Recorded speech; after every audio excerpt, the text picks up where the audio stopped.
आज से हम लोग प्रतियोगिता दर्पण जुलाई 2023 अंतर्राष्ट्रीय घटनाक्रम देखेंगे, है ना। देखेंगे कि मैगजीन में कुछ बॉक्स है।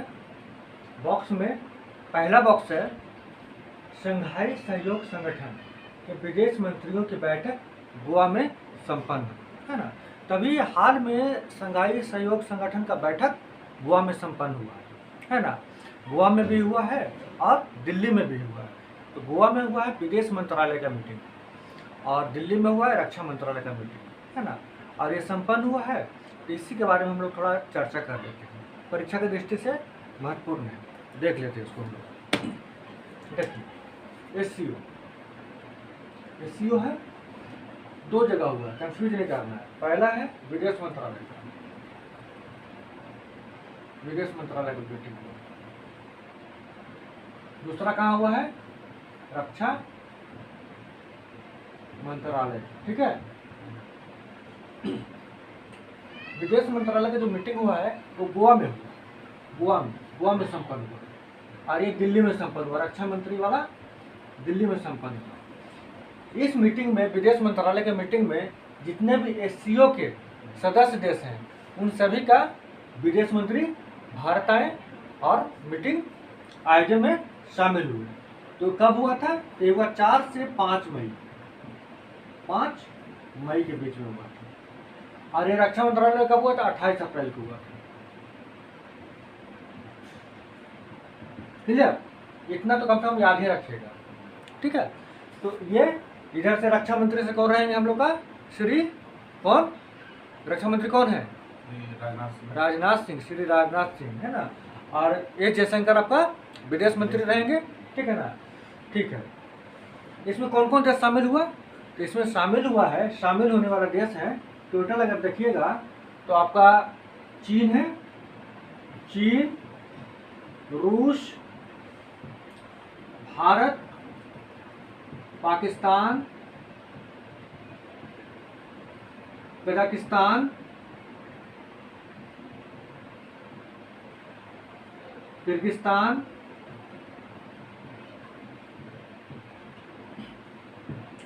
कजाकिस्तान, उज्बेकिस्तान,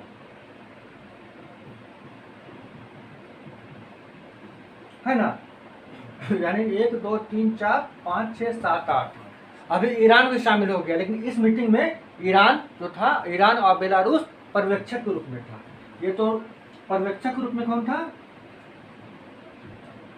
पर्यवेक्षक के रूप में ईरान को और बेलारूस को शामिल किया गया था। क्लियर? लेकिन अभी ये है न्यूज आपका मई का, जुलाई का तो मैगजीन है, तो न्यूज इसमें कब का होगा? अप्रैल मई का न्यूज होगा। अप्रैल का घटना है, अप्रैल मई का, है ना। ठीक है, तो उस समय ईरान शामिल नहीं था, लेकिन वर्तमान में ईरान शामिल हो चुका है, यानी कि एससीओ में अब ईरान भी शामिल हो चुका है। इस सदस्य देशों में अगर देखा जाए तो एक ईरान को भी आप जोड़ लीजिएगा और बेलारूस पर शामिल किया जाने का प्रोसेस में। क्लियर? एससीओ का अगर देखा जाए तो एससीओ का स्थापना हुआ था कब? तो आपका 15 जून 2001 को। भारत शामिल हुआ कब? 2017 में फुल फ्लेज में शामिल हो गया। क्लियर? और इसका आपका कहाँ मुख्यालय है? तो आपका बीजिंग, चीन बीजिंग, ठीक है ना, बीजिंग इसका मुख्यालय हुआ। इस प्रकार आप देखते हैं कि एससीओ का मोटा मोटी आपको जानकारी मिल चुका है। ठीक है, आगे बढ़ते हैं, इसको नोट कर लीजिए।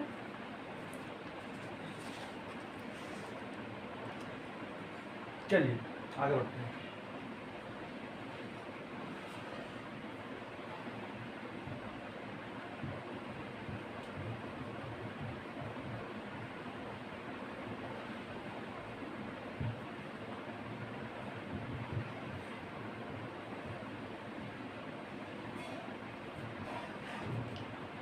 विश्व स्वास्थ्य संगठन के अनुसार कोरोना अब वैश्विक स्वास्थ्य आपात स्थिति नहीं, है ना।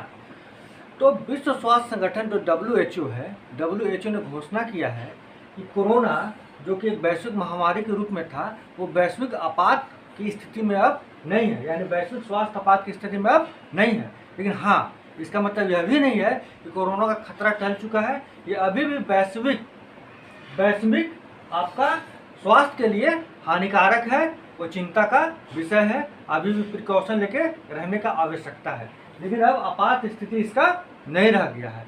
तो अगर देखा जाए तो इनका महासचिव जो है WHO का महासचिव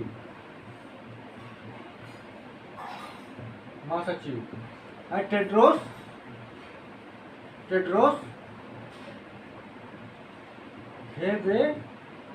घेब्रेयेसस,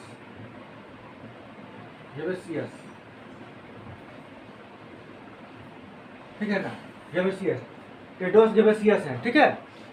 इन्होंने घोषणा क्या किया है, उल्लेख किया है कि लगभग कोरोना से 70 लाख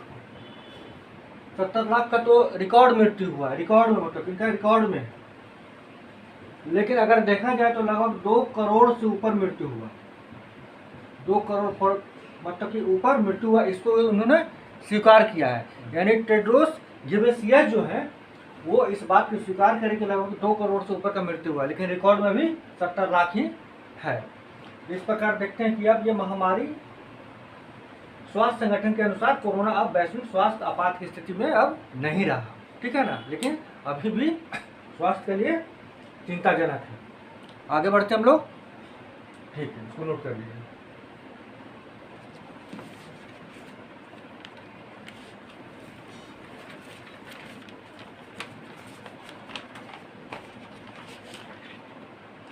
देखिए,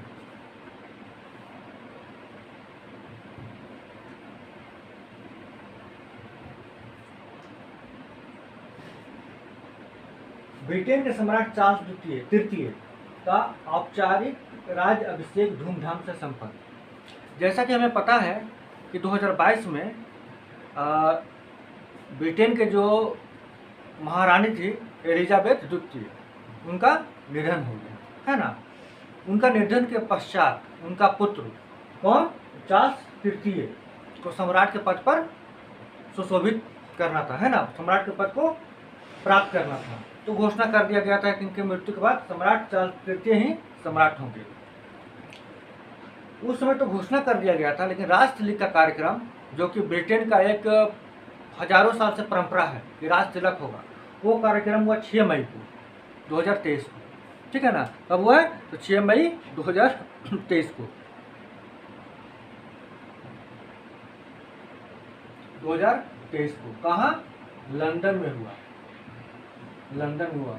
किसका राज तिलक हुआ है, तो आपका चार्ल्स तृतीय का, चार्ल्स तृतीय और क्वीन, वहां की रानी बनी कैमिला, मतलब उनका पत्नी का नाम क्या है, कैमिला।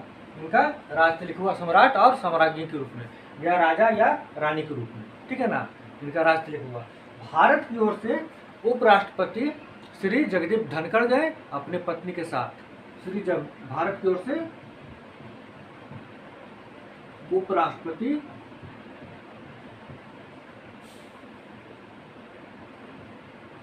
श्री जगदीप धनखड़ एवं पत्नी उनकी पत्नी के साथ में गई, ठीक है। ये पूछ सकता है कि राज तिलक में कौन गया था, तो जगदीप धनखड़ गया था, उनकी पत्नी के साथ गया था। ये उनका नाम कैमिला है। चार्ल्स तृतीय तो खैर सम्राट ही बने, और ये लंदन में समारोह हुआ है, ठीक है। हम लोग आगे बढ़ते हैं।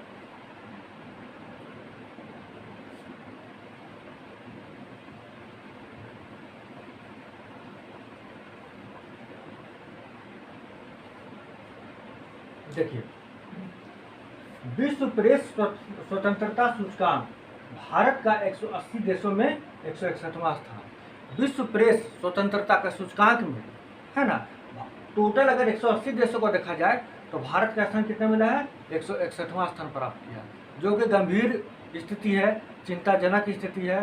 भारत विश्व का सबसे बड़ा लोकतांत्रिक देश है ना, उसमें से अगर ये 161वां स्थान प्राप्त हो रहा है प्रेस का, तो निश्चित है वो गंभीर और चिंता का विषय है। तो चलिए इसके बारे में थोड़ा हम लोग जानकारी लेते हैं। तो जो विश्व प्रेस स्वतंत्रता सूचकांक है जारी कौन करता है? देखिए, विश्व प्रेस स्वतंत्रता सूचकांक जारी करता है, यह फ्रांस का गैर सरकारी संगठन है।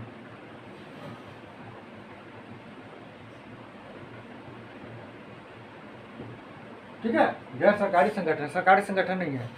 इसका नाम क्या है? शॉर्ट फॉर्म RSF, यानी रिपोर्टर सैस फ्रंटियर। ठीक है ना, उसको अंग्रेजी में कहते हैं, अंग्रेजी में, इंग्लिश में अगर बहुत जगह लिखा रहेगा reporter without border, without border. तो आप ये वाला पक्का याद रखिएगा, जनरली चर्चा में रिपोर्टर विदाउट बॉर्डर आता है, लेकिन कहीं रिपोर्टर साइंस फ्रंटियर्स दे दिया या RSF दे दिया तो स्टूडेंट फंस जाएगा। तो इन बात इसको याद रखने का, ठीक है ना, ये सूचकांक जारी करता है। क्लियर? तो इस बार अभी 180 देशों का जो सूचकांक जारी हुआ है, भारत का स्थान 161वां प्राप्त हुआ है। ठीक है, तो इसके बारे में थोड़ा सा डिटेल हम लोग ले लेते हैं। इसको नोट कर लिए? चलिए देखिए,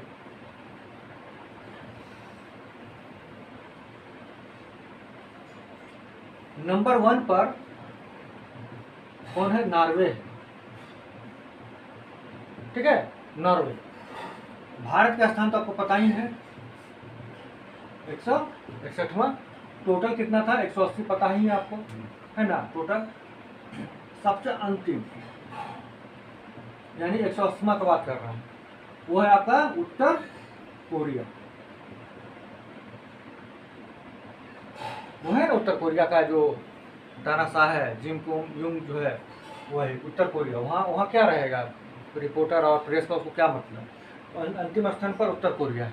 ये डेटा याद रख लेना है। क्लियर? और हाँ, देखिए, सूचकांक जो होता है ना, उसमें कुछ अंक दिया जाता है। उस अंक के आधार पर पता चलता है कि देश का स्थिति कैसा है। तो अगर सूचकांक में ये तो स्थान मिला, ये तो स्थान हुआ, 3वां स्थान प्राप्त किया। सूचकांक में अगर आपको 85+ प्राप्त है तो बढ़िया स्थिति है, मतलब गुड, बहुत बढ़िया है ना, गुड है। ठीक है, यदि 70 से 85 मिला, अंक मिला, तो संतोषजनक बोलेंगे, ठीक है ना। अगर 55 से 70 मिला तो क्या है? संतोषजनक नहीं है, समस्या है।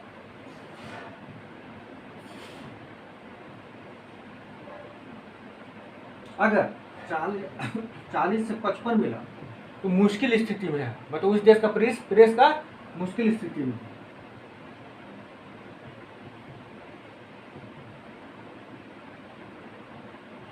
और अगर 40 के भी नीचे है ना, 40 के भी नीचे है, तो गंभीर समस्या से जूझ रही है, गंभीर स्थिति है। तो भारत का क्या स्थिति होगा आप बताइए? गंभीर स्थिति में भारत, याद रखिएगा। हो सकता है कि पूछ दे किस कैटेगरी में आएगा, तो गंभीर कैटेगरी में आएगा। स्थान न पूछकर, सूचकांक न पूछकर स्थिति पूछ दे, तो भारत का जो स्थिति है 161वां जो स्थिति है वो गंभीर स्थिति में है। ठीक है, और आपको रैंकिंग भी पता चलेगा कि कब गंभीर होगा, कब समस्या होगा, कब मुश्किल होगा, कब अच्छा, कब खराब। ठीक है, इस प्रकार हम लोग आगे चलते हैं।